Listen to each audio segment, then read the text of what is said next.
আমি তনুশ্রী।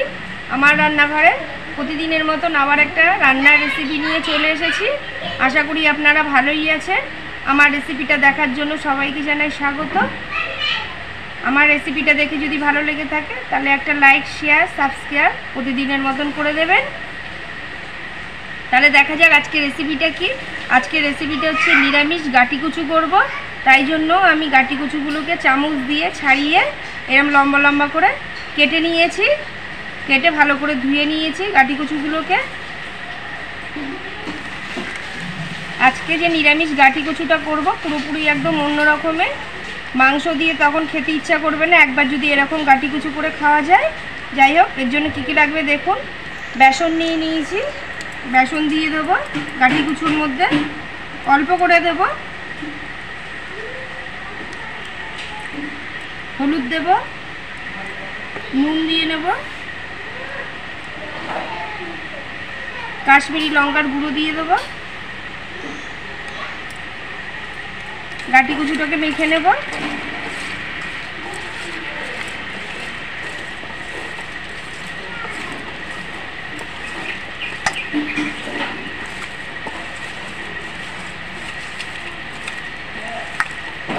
গাটি কুচুটাকে এরমভাবে মাখিয়ে কিছুক্ষণের জন্য আমি রেখে দেবো। গেটার নিয়ে নিয়েছি, আদাও ছাড়িয়ে নিয়ে নিয়েছি একটুখানি। গেটারে আমি আদাটাকে ভালো করে ঘষে নেব।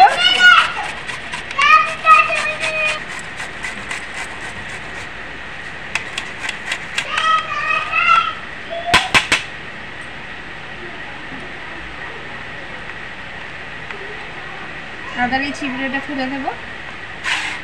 একটা টমেটো নিয়ে নিয়েছি, টমেটোটাও গেটারে ঘষে নেব। গেটারে ঘষে নিলাম। গ্যাস অন করে খালি কড়াই বসিয়ে দিয়েছি। খালি কড়াই গরম হয়ে গেছে, কড়াইতে দিয়ে দেবো সরষের তেল।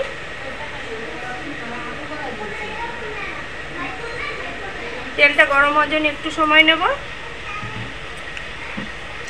তেল গরম হয়ে গেছে।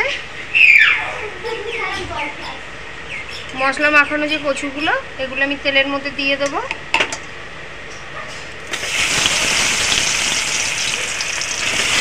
সবকটাই দিয়ে দেবো একসাথে।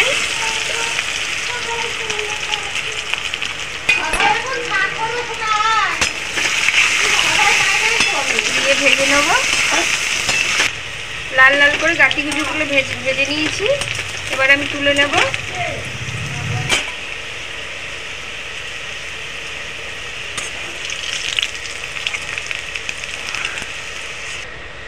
গরম তেলের মধ্যে ফোড়ন দিয়ে দেবো হিং,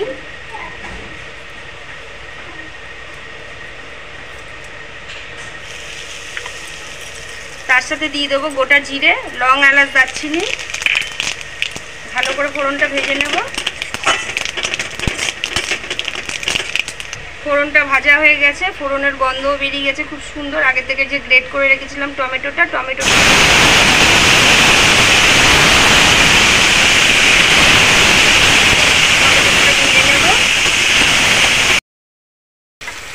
ভাজতে ভাজতে দিয়ে দেবো আদা গ্রেট করাটা।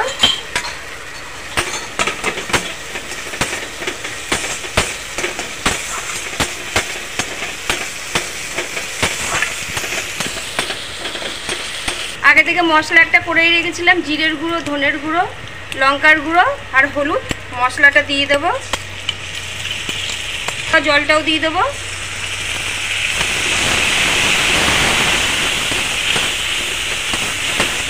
মশলাটাকে ভালো করে কষিয়ে নেব।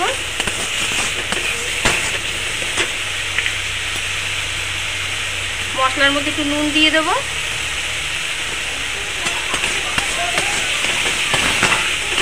কষাতে কাঁচা লঙ্কা চেরাটাও দিয়ে দেবো।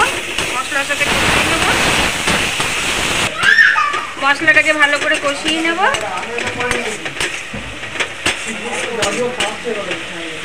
মশলা কষাতে কষাতে মশলা দিয়ে তেল ছাড়তে শুরু করে দিয়েছে। তার মানে মশলাটা আমার ভালো করেই কষানো হয়ে গেছে।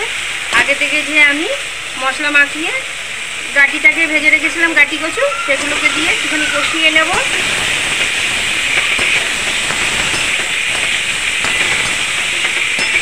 মশলাটি ভালো করে কষিয়ে নিয়েছি। এবার গাটি কচু মশলা ভালো করে কষানো হয়ে গেছে, এবার জল দেবো।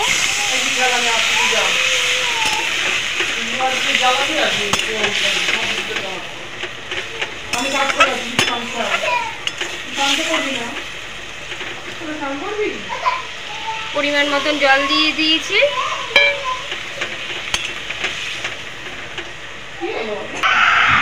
একটু ঢাকা দিয়ে রেখে দেবো। গাটিটা ভাজার সময় সেদ্ধ হয়ে এসছে অর্ধেক, আর যেটুকানি বাকি সেটাও ভালো মতো সেদ্ধ হয়ে যাবে। বেশ কিছুক্ষণ হয়ে গেছে ঢাকাটা দিয়ে রেখেছিলাম, যদিও মাঝে মাঝে ঢাকাটা খুলে আমি একটুখানি নাড়িয়ে চাড়িয়ে দিয়েছি।